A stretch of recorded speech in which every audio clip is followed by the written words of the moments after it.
right, this might make your brain hurt. For the first time ever, two people were able to communicate in their dreams. A neurotech startup called REM Space says it made this possible using the technology that you're looking at right now. But that's not the only way scientists are looking to crack into your sleep.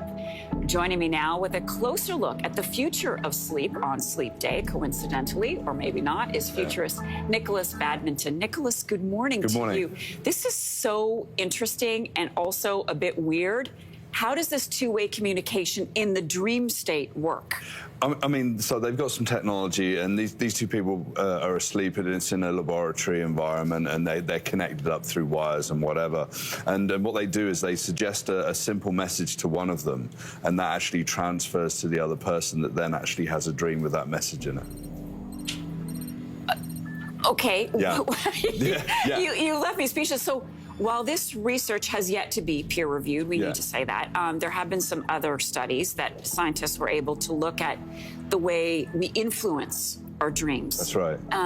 Talk to us about that. Give us some examples as to how that would work. Yeah, so, I mean, this is about the conscious and the subconscious mind, right? I mean, the subconscious mind, if we can influence it, we can sort of go deeper with therapy, we can go deeper with problem solving, the understanding of consciousness and the such like. I mean, there's a number of different things. There's a particular therapy that you can have, it's like tapping therapy, or it uses light. It's called EMDR, so eye movement desensitization reprocessing, where you can reframe a trauma from earlier in your life in a whole new way and sort of liberate yourself from like the anxiety and the PTSD and whatever. I've done that myself as well. Did it work? Yeah, it worked beautifully well. And sometimes like the trauma is really deep and it takes a long time, and sometimes it's not too tough. Plus there's also been, advertisers have been playing with the idea of showing you content and seeding your ideas and your subconscious with these ideas. And I think it was Coors that did a particular study.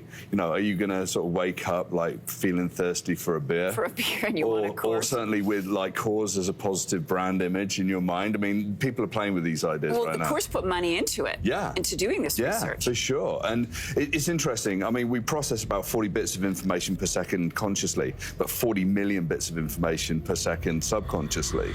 So imagine if you could just feed in some information and we have advertising in our dreams. So I feel like you've given us the upside. It could potentially work in a therapeutic way. Yeah. But it feels like the downside is then you're also subjected to or taking in, as you say, advertising, marketing, consumerism.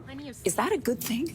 Well, none of this is a good thing in terms of like the unfettered influence of what we're going to buy, how we're going to think, and the such. Like, it's ultimately mind control, right? I mean, right now it's all been done in ways that have been allowed, but maybe we're going to see all sorts of subliminal advertising that sort of starts to creep into our dreams. You've even got an app called Pokemon Sleep right now, where it tracks your sleep and you're actually playing Pokemon. So you wake up in the morning, you've actually played a game with your sleep. So the whole world of sleep is kind of a new area for advertisers and influencers to jump on top of and to sort of infiltrate your life on. Another thing to interrupt our sleep too. Indeed, for sure.